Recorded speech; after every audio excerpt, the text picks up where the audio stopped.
Here's where putting the line in the right spot is really going to help, because if I would have started at the bottom, this line will be way up there at the top and then have to work off the ladder. But as it is, I'm going to be able to work right off the ground. See, I can work off the ground.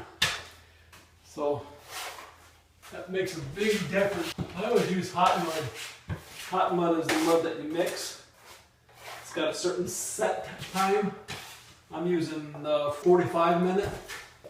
They have 45, 90 minute, and 15. And some 20s I've seen. And what that is how much time you have to work it before it gets hard.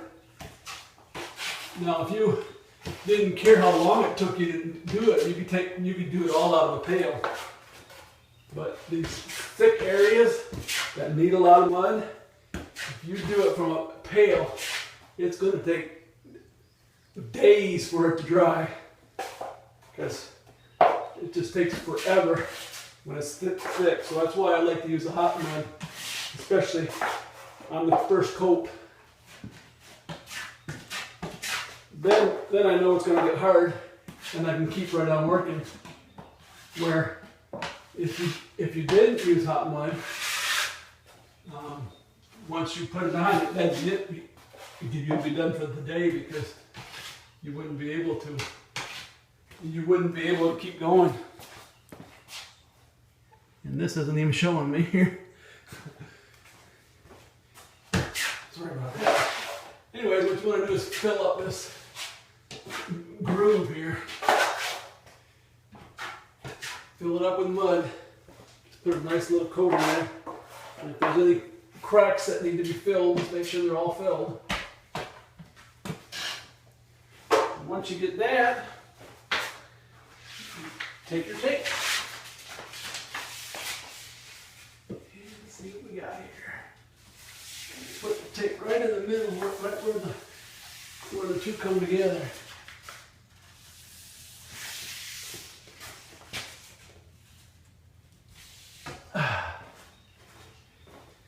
And then you embed it.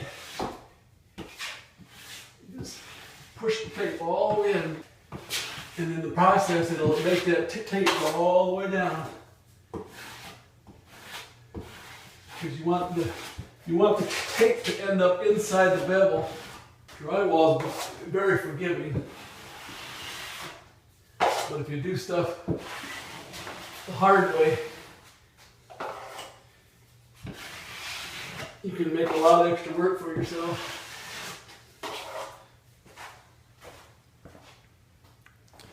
I was actually a Body Works man when I first started doing drywall, and my habit was to put way too much mud on, because when you're doing auto body, you just build it up and then you take it off with a cheese grater.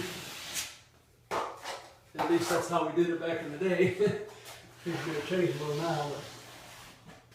But. And what happened is you end up getting way too much on there. And so I learned real fast not to put so much, because you don't want to spend days and days trying to get it all off. That can be a pain. You have to sand. I developed a way where I don't have to do any sanding, hardly at all. And if I was going to do the corners on the ceiling, I would be putting texture on this whole thing. What you do is you just mud all the joints, then you prime it all, and you get one of those hoppers and you spatter it all. It looks like an orange peel. And I do it that way. There's no sanding whatsoever. But since we don't have the corners here, it'd be a pain to tape up the ceiling. We're just going to mud this just the normal way. So we might have to do a little bit of sanding. But if I do it right, it won't be very much. And what I'm doing here is I'm riding on the edge here, just to take off the excess up along the edge. which leaves a little bit in the middle. So we're just taking, I want to make sure that the tape is all the way covered. Probably one of the biggest mistakes people make with drywall is not putting enough mud so the tape is embedded. If it gets too dry underneath, then the tape won't stick. And that's what causes the tape to come up after you're done.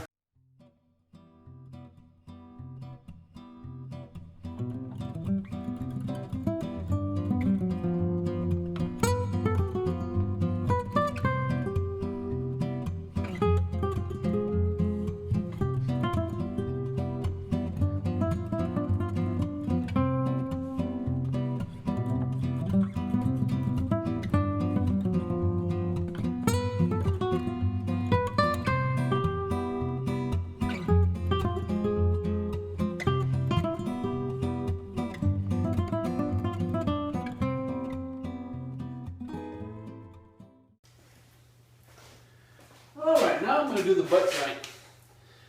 The butt joint is the joint that the ends aren't tapered. So where you put them end to end. And the object here is to get this, just a nice thin layer here. And make sure you fill all the inside if there's any crack there.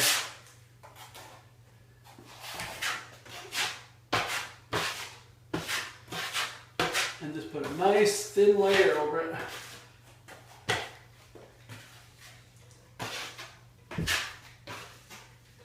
Making sure there's mud on both sides. All right.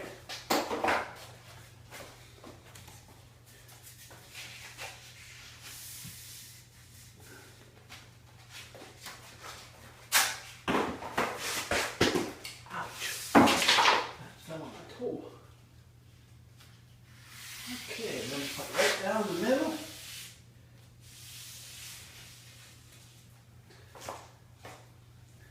Then what you want to do is start down from the end and push towards the end so you can embed the tape, get most of the joint compound from underneath. And what this does is it puts that way down as close as it can get to the drywall. It embeds it really nice.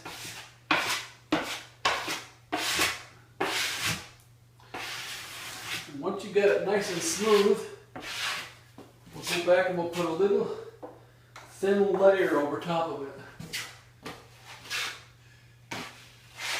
Now the object here is not to get these edges. You don't want them to be real thick, but the object here is to get a nice smoothness in the middle. Because once that dries, we'll come back and we'll lay an edge on either side. But you want to have enough to actually embed the tape so the tape gets nice and moist. Because if the tape doesn't get moist, it'll come up. And then it's hard to fix.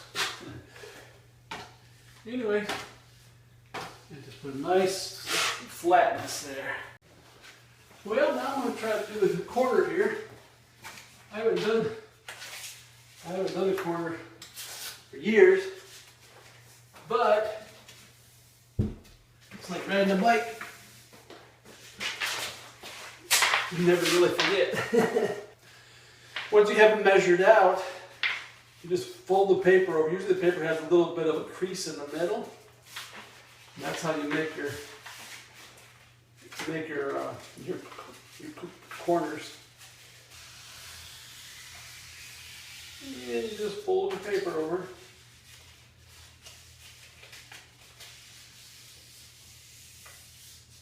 Anyway, put a bead of mud there on both sides.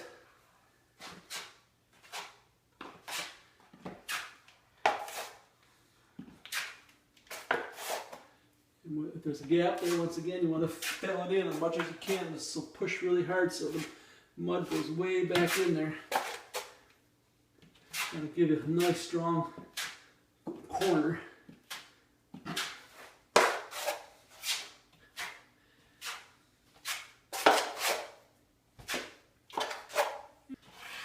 Alright, now that I got that in there, I just take the corner and just embed it.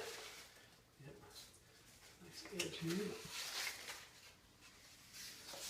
Just try to push it right in the corner.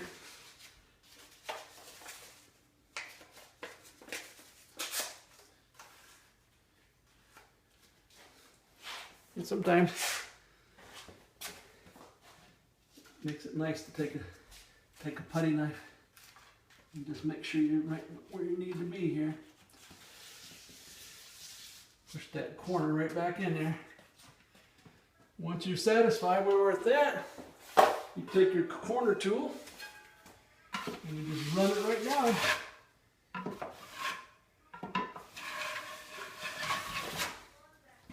What we're doing here is we're embedding this corner.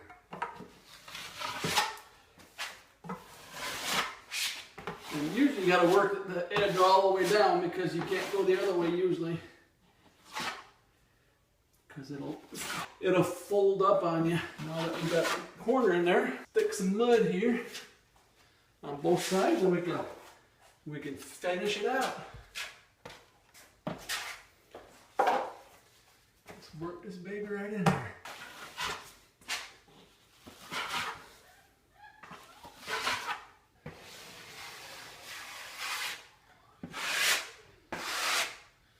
And there it is. Now we'll wait till that gets hard, and we'll be able to come back and put a coat on this side and a coat on this side, and then our corner will be done.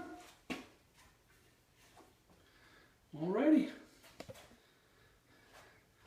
Be able to put some on this side and some on this side, and then our corner will be all the way done. Go ahead and stick some on this here.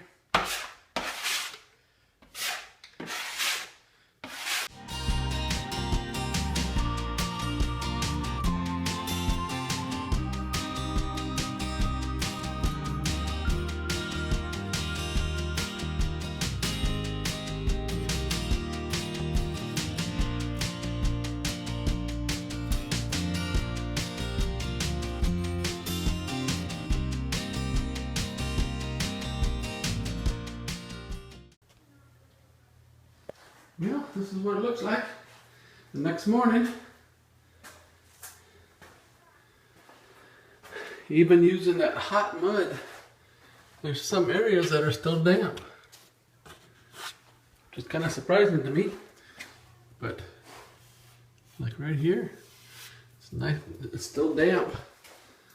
So I'm going to continue using hot mud today. I'm going to leave the corners alone. I think I might do this edge